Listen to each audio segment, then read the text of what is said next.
മഴ തോരും മുൻപയുടെ ഇന്നത്തെ എപ്പിസോഡിലേക്ക് എല്ലാവർക്കും സ്വാഗതം. അങ്ങനെ വൈജയന്തി മക്കളും കൂടി കഴിഞ്ഞിട്ട് അലീനയുടെ ഷാളും ബ്ലഡും ഒക്കെ ഇങ്ങനെ തുടച്ച് വൃത്തിയാക്കണ്.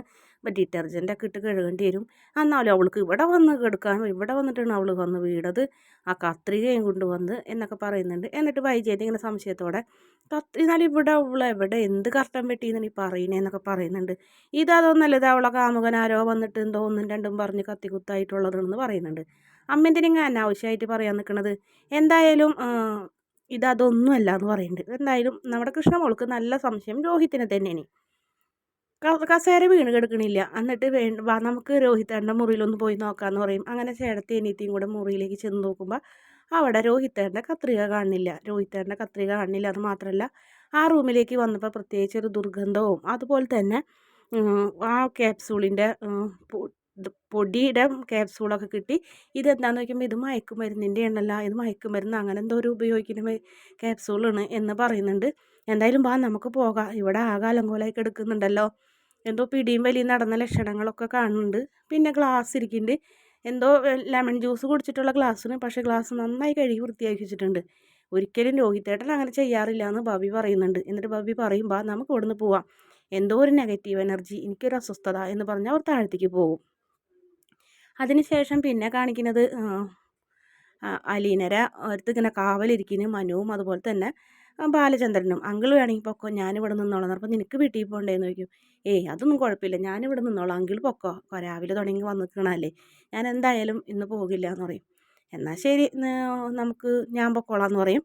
അതിന് മുന്നേ ഇങ്ങനെ അലീനെ ഇങ്ങനെ കത്രിക കർട്ടൻ വെട്ടാൻ വന്നത് തന്നെയാണോ എന്ന് ചോദിക്കുമ്പോൾ പോലീസുകാരോട് അവൾക്ക് കള്ളം പറയേണ്ട കാര്യമില്ലല്ലോ, എന്തോ എനിക്കത് വിശ്വാസമാവണില്ല എന്ന് പറയുന്നുണ്ട്.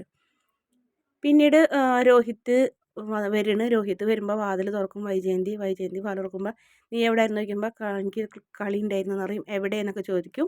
രോഹിത്തേട്ടൻ എന്ന കോളേജ് ക്ലാസ് കട്ട് ചെയ്ത് ഇവിടെ വന്നോ എന്ന് കൃഷ്ണ ചോദിക്കുമ്പോൾ എന്തിന്, ഞാനൊന്നും വന്നില്ല എന്ന് പറയും. അതെന്താണെന്ന് ചോദിക്കും. ഇവിടെ നടന്ന കാര്യങ്ങളൊന്നും അറിഞ്ഞില്ലേ, എന്ത് കാര്യമെന്ന് ചോദിക്കും.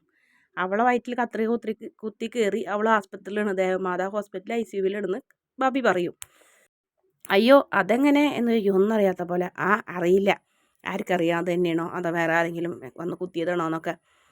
ഞാൻ വിചാരിച്ച അമ്മ അവളെ ജോലിന് പറഞ്ഞു വിടാൻ പോവായിരുന്നെന്ന്, അവൾ പോകണമെന്ന് പറഞ്ഞ് നിൽക്കായിരുന്നില്ലേ, അതാവെന്ന് വിചാരിച്ചെന്ന് അവൻ പറയും. വീണ്ടും കൃഷ്ണ വിടാൻ തീരുമാനിക്കുന്നില്ല. എന്തായാലും രോഹിത്തേട്ടൻ്റെ കോളേജിൽ ചെന്ന് അന്വേഷിച്ചാൽ അറിയാം, രോഹിത്തേട്ടൻ ക്ലാസ് കട്ട് ചെയ്തിട്ടുണ്ടോ എന്നൊക്കെ അറിയാം, എപ്പോൾ ചെന്നെന്നൊക്കെ എന്നറിയും. നീ എന്താ എന്നെ ക്വസ്റ്റ്യൻ ചെയ്യണേ, ഞാൻ എന്ത് തെറ്റ് ചെയ്തിട്ടുണ്ടെന്ന് പറയും. ഒന്നുമില്ല എന്ന് പറയും. അപ്പം വൈജ പറയുന്നുണ്ട്, അവൻ എന്തെങ്കിലും സംശയം ഉണ്ടെങ്കിൽ ഞാൻ ചോദിച്ചോളാം, അല്ലെങ്കിൽ അവൻ്റെ അച്ഛൻ ചോദിച്ചോളൂ, നീ ചോദിക്കാൻ നിൽക്കണ്ട കേട്ടാന്ന് പറയും. പോലീസ് വരുമ്പോഴും ഇതേപോലെ തന്നെ പറഞ്ഞാൽ മതി എന്ന് പറയും. ബബി പറയും, ആ മുറിയൊക്കെ ചെന്ന് വൃത്തിയാക്കി ഇട്ടോ, ആ മുറി അത്രയ്ക്ക് സേഫായി ഒന്നല്ല കെടുക്കണേ എന്നും പറയുന്നുണ്ട്. അപ്പോൾ എല്ലാവർക്കും കാര്യങ്ങളൊക്കെ ഒരുവിധം മനസ്സിലാവുന്നുണ്ട്. ആകെ ടെൻഷൻ അടിച്ചുകൊണ്ട് അവൻ നേരെ ഹരിനെ വിളിക്കും. എടാ എന്തായിരുന്നു ഇപ്പം, ഞാൻ വീട്ടിലെത്തിയെന്ന് പറയും. വേറെ പ്രശ്നമൊന്നുമില്ലല്ലോ എന്ന് പറയുമ്പോൾ അറിയില്ലടാ, എല്ലാവർക്കും എന്നെ ഡൗട്ടുണ്ട്. കൃഷ്ണയൊക്കെ ഇങ്ങനെ കുത്തി ചോദിക്കുന്നുണ്ട്, കോളേജിൽ നിന്ന് ക്ലാസ് കട്ട് ചെയ്ത് ഇവിടെ വന്നോന്നും. മുറിയിലാണെങ്കിൽ ഇങ്ങോട്ട് കയറുമ്പോൾ എനിക്ക് ആകെ ഒരു നെഗറ്റീവ് എനർജി പോലെ, ഇടയ്ക്ക് കിടക്കാൻ തോന്നണില്ലടാ ഈ മുറിയിൽ. അവൾ എന്ത് പണിയാണ്ട ചെയ്തത്, അവൾ എന്തിനാ അങ്ങനെയൊക്കെ ചെയ്തേ എന്നൊക്കെ ചോദിക്കുമ്പോൾ നീ പേടിക്കാണ്ടിരിക്കടാന്ന് പറയും. എൻ്റെ സംശയം അച്ഛൻ എന്തായാലും പോലീസിനോട് അവൾ അങ്ങനെ പറഞ്ഞെങ്കിലും കൂടി അച്ഛനോട് അവൾ സത്യം പറയും, നിനക്കറിയാലോ എന്ന് പറയും. അതും ഒരു ശരി തന്നെയാണെന്ന് പറയും.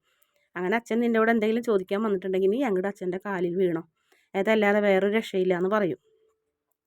ശരിയാണല്ലേ, അങ്ങനെ ചെയ്യാന്നറിയും. ആ സമയത്ത് തന്നെ പെട്ടെന്നാണ് വണ്ടിയുടെ ഓണടി കേൾക്കുന്നുണ്ട്. അച്ഛൻ വന്നടാ എന്ന് പറഞ്ഞ് ആകെ തകർന്ന് നിൽക്കുന്നുണ്ട് രോഹിത്ത്.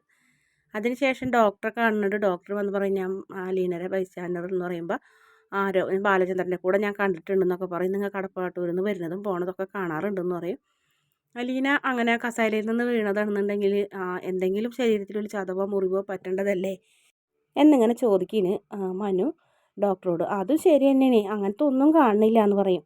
പിന്നെ ഓപ്പറേഷത്തിന് വേണ്ടി ചെറിയൊരു അനസ്തേഷ്യ കൊടുത്തിട്ടുണ്ടായുള്ളൂ, അത് മണിക്കൂറുകൾ കഴിയുമ്പോൾ അത് വിടേണ്ട സമയവും കഴിഞ്ഞു. പക്ഷെ ഇപ്പോഴും ബോധം ശരിക്കും വരുന്നില്ല, പോണ് നിൽക്കണ്, അങ്ങനത്തെ ഒരവസ്ഥ. ഒന്നില്ലെങ്കിൽ മയക്കുമരുന്ന് അല്ലെങ്കിൽ ഉറക്കഗുളിക, എന്തോ ഉള്ളിൽ ചെന്നിട്ടുണ്ട്, അല്ലാതെ ഇങ്ങനെ സംഭവിക്കില്ല. ഒരിക്കലും അലീന ഉറക്കഗുളികയും മയക്കുമരുന്നൊന്നും കണ്ടിട്ട് പോലില്ല ഡോക്ടർ എന്ന് പറയും. എനിക്കറിയില്ല, അത് അലീനല്ലേ പറയേണ്ടത് എന്ന് പറയും. എന്നിട്ട് ഡോക്ടർ പറയും, കുറച്ച് തിരക്കുണ്ട്, ഞാൻ പോട്ടേട്ടാ എന്ന് പറയും. പിന്നത്തെ കാണിക്കുന്നത് പ്രമഭാഗമാണ്. അലീനയുടെ അടുത്തേക്ക് മനു ചെല്ലുന്നുണ്ട്. മനു ചെല്ലുമ്പോൾ മനുവിൻ്റെ കൈ അലീന പിടിക്കുന്നുണ്ട്. രണ്ടുപേരും പരസ്പരം അങ്ങോട്ടും ഇങ്ങോട്ടൊക്കെ സ്നേഹത്തോടെ തലോടണം. അലീനയുടെ നെറ്റിൽ മനു ഇങ്ങനെ ഒഴിയുന്നൊക്കെ ഉണ്ട്. അപ്പോൾ സംഭവിച്ച കാര്യങ്ങളൊക്കെ ലീന മനുവിനോട് ഓരോന്നോരോന്നായി പറയുന്നു. പിന്നീട് കാണുന്നത് ഒരു സംഘട്ടനം തന്നെയാണ്. മനുവിൻ്റെ വീട്ടിലേക്ക് ചെന്ന് നമ്മുടെ ഹരിശങ്കറിനെ പഞ്ഞിക്കിടുന്ന കവളത്തൊക്കെ ആഞ്ഞാഞ്ഞടിക്കുന്നൊരു ഭാഗവും കാണിക്കുന്നുണ്ട്. അതിനുശേഷം വീണ്ടും നമ്മുടെ രോഹിത്തിൻ്റെ അടുത്തേക്കും ചെല്ലുന്നുണ്ട്. രോഹിത്തിൻ്റെ കവളത്തും മാറി മാറി അടിക്കുന്ന ഭാഗങ്ങളൊക്കെയാണ് കാണിക്കുന്നത്. അതുപോലെ തന്നെ നമ്മുടെ രോഹിത്തിനെ ബാലചന്ദ്രനും പെരുമാറുന്നൊരു ഭാഗം കൂടി പ്രൊമോയിൽ കാണിക്കുന്നുണ്ട്. വീഡിയോ ഇഷ്ടപ്പെടുകയാണെങ്കിൽ ചാനൽ ഒന്ന് സബ്സ്ക്രൈബ് ചെയ്യണേ.